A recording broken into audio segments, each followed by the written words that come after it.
Hi, I'm Suffer Jerome, and welcome to April 2019 Horoscopes, brought to you by Romance Daily News and me. Anyways, are you excited that it's spring? Well, at least here in this part of the world, it's spring. And of course, I guess in Australia and places like that, you're moving into winter. Anyways, I'm super thrilled it's spring. It's one of my favorite times of year because I finally feel energized. I'm ready to break free from the confines of the -20-degree weather we've been having. Now today, it's not quite April yet, obviously, as I'm recording this, but it was pouring rain all day, and then there's a little tiny respite, and I managed to get my mile walk in. But I didn't mind the rain because it's not snow. Anyway, so what's happening for April? Let's see. First of all, we have a new moon in Aries on April the 5th. And so, what does that mean? Well, it means, first of all, Aries people are rather impulsive, right? They're very courageous. They just jump right in. And sometimes it's not even a matter of being courageous. It's just they're impulsive and impatient. So they just go, they're the goats on the mountain. They go up, they fall down. They go up, they fall down. And Aries, they got the little horns because they're pushing their way through. And if you know Aries people, they're go-getters. They get stuff done. And I am friends with so many Aries because they are really go-getters. We butt heads. I butt heads with almost all my Aries friends and people in my life. But I'm an Aquarius, and hey, we both have A's. We're both type A's, right? Anyway, so with the new moon energy, you can expect to feel some of that energy, right? So you may find yourself acting on impulse without fear. And if you are still second guessing, this is your time around the new moon just to get in there and try some new stuff. Don't be afraid.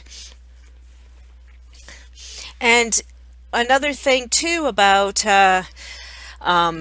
just diving into things is that even if you fail, you fall down the craggy rocks, you learn about yourself and you learn about other people. You learn where your boundaries are. You learn what you can take and not take. So don't be afraid to try new things because everything is new at some point in our lives, right? Like we didn't come out born with clothes on already knowing what we're doing with our lives. We had to learn things. We took our first steps. We went to school. We did all these things for the first time. So in this Aries moon on April the 5th, try to do something for the first time like you're a brand new shiny baby and you're taking that first step and you don't have fear because you're just gonna conquer it, and that's how it is. So try and have that attitude. And then also for some of the signs, just be patient with yourself as you try new things because it is more frightening for some people than others to try new things. I get that. We all have our fears and anxieties and, oh, they're going to laugh at me and all this stuff. But just let it go. And be patient with yourself. Make a list, make a plan of how you're going to do these things. Okay? So that's what's happening with the energy of the new moon. Now, the more into good news, if you didn't already feel it, if you didn't already sense it, Mercury went direct. I'm taping this on the 30th, so it's been direct for a couple of days. And let me tell you, for me, that Mercury retrograde we just went through was pretty brutal. It was pretty, I had a lot of technology problems. I had a lot of miscommunications with people, and this is what's happening. And that's typical Mercury retrograde. And since I knew the planet was shifting, I just tried not to freak out too much. I mean, you do have to freak out about some things. It's just how it is because we all got to earn a living and all that, right? And for me, all my living's on technology. I teach my course on Udemy. I do these horoscopes. I run now I'm running two YouTube channels. I have my Twitch stream.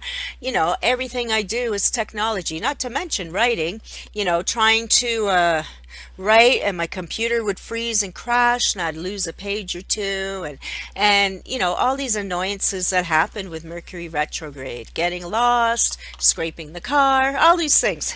I can blame Mercury and so can you. So anyways, Mercury's direct now. But now we are facing three planets going retrograde.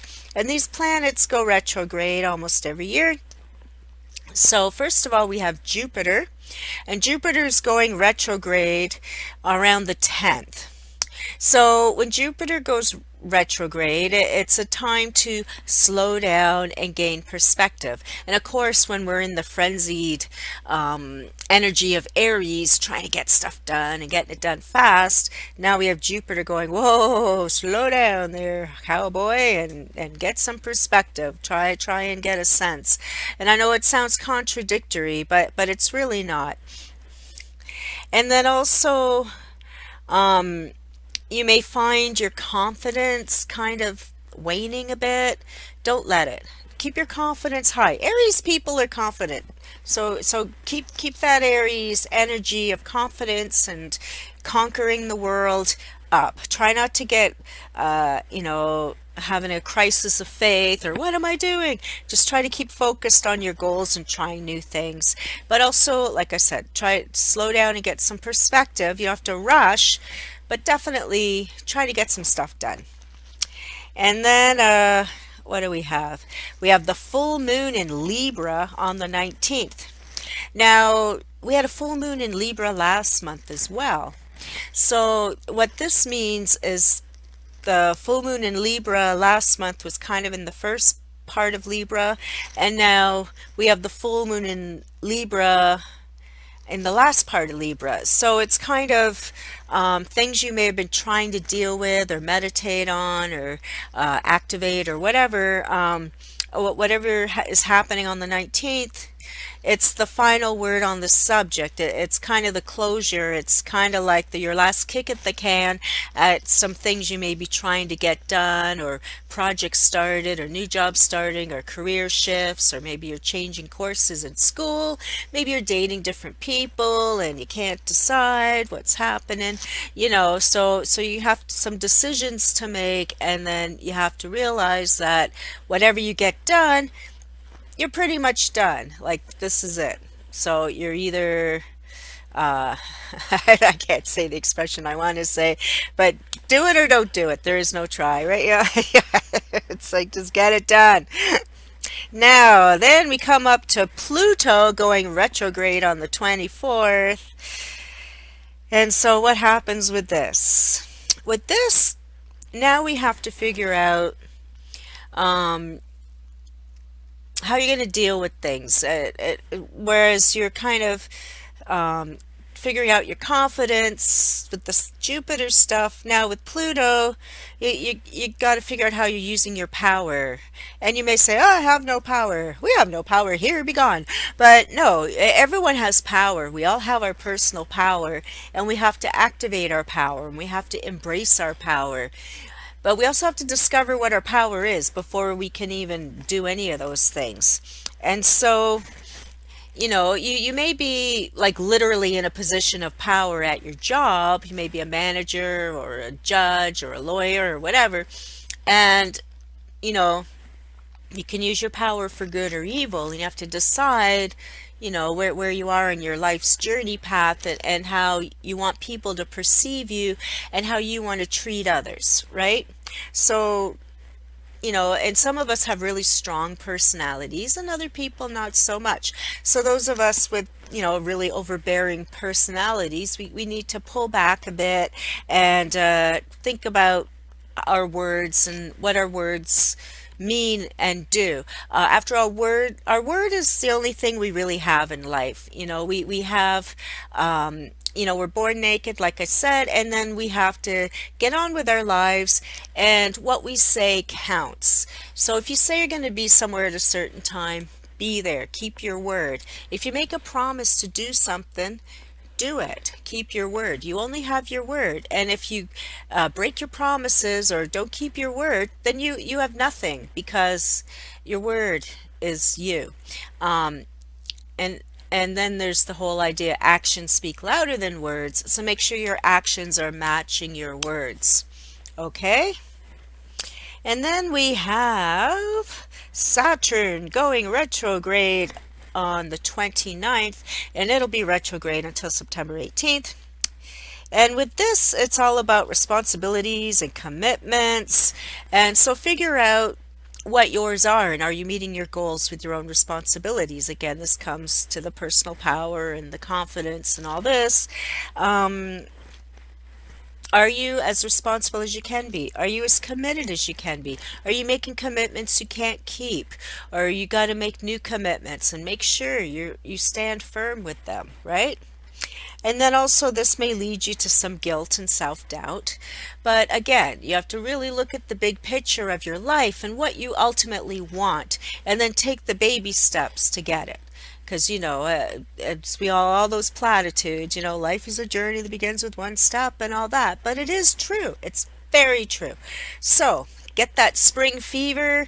You see that good looking guy or girl over there you want to ask out. This is the time. Use that Aries springtime energy to, rev up your love life, rev up your career.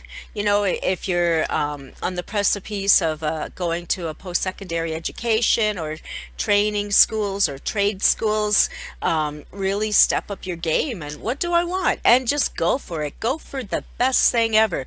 Shoot high and then uh, do your expectations from there. But there's no reason why you can't have the cutest guy or girl in the block. There's no reason why you can't have the best career ever. There's no reason why you have to cry every morning when you wake up because you hate your job. You have the ability to transform your life and make it better and do the things you want to do. But of course, you have to take the steps to get there. Not all of us get life dropped in our lap. And for some people, it means making more money. Some people, it means going traveling. Some people, it means having a committed, loving relationship with someone who doesn't screw around on you, and so on, right? But anyways, get out there and just really enjoy that energy and new beginnings any minute now. April the 5th is that new moon, and so start all that new fantastic stuff. Okay.